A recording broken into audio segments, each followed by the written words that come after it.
Sugar level increase ஆனதுக்கப்புறம் அதை reduce பண்ணுறதுக்கு நான் என்ன பண்ணேன் அப்படின்றத இந்த வீடியோவில் உங்களுக்கு சொல்கிறேன். ஸோ நான் கார்ப்ஸ் மட்டும் சாப்பிட்டுட்டு இருந்தேன் முன்னாடி. ஸோ கார்ப்ஸ் சாப்பிட்றத நான் கம்மி பண்ணிக்கிட்டேன். அண்ட் கம்மி பண்ணிவிட்டு ப்ரோட்டீன், அதுக்கப்புறம் ஃப்ரூட்ஸ், வெஜிடபிள்ஸ் இது எல்லாமே என் மீலில் நான் நிறைய ஆட் பண்ணிக்கிட்டேன்.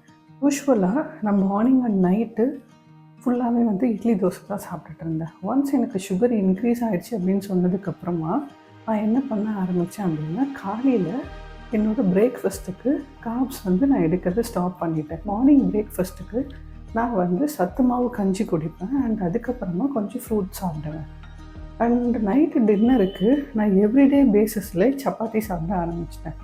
இப்போது பார்த்திங்கன்னா என்னோடய சுகர் லெவல் வந்து எனக்கு மெயின்டைன் ஆகிட்டு வருது. ஸோ நீங்களும் உங்களுக்கு ப்ரெக்னென்சியில் வந்து சுகர் லெவல் இன்க்ரீஸ் ஆகிடுச்சு, அதை எப்படி ரெடியூஸ் பண்ணுறது அப்படின்னு பிளான் பண்ணுறீங்க அப்படின்னா இந்த வீடியோ கண்டிப்பாக உங்களுக்கு ஹெல்ப்ஃபுல்லாக இருக்கும்னு நான் நம்புகிறேன். அண்ட் உங்கள் ஃப்ரெண்ட்ஸ் அண்ட் ஃபேமிலியில் யாராவது சுகர் லெவல் இன்க்ரீஸ் ஆகிடுச்சு என்ன பண்ணுறதுன்ற டவுட்டில் இருக்காங்கன்னா அவங்கக்கிட்டே இந்த வீடியோவை ஷேர் பண்ணுங்கள்.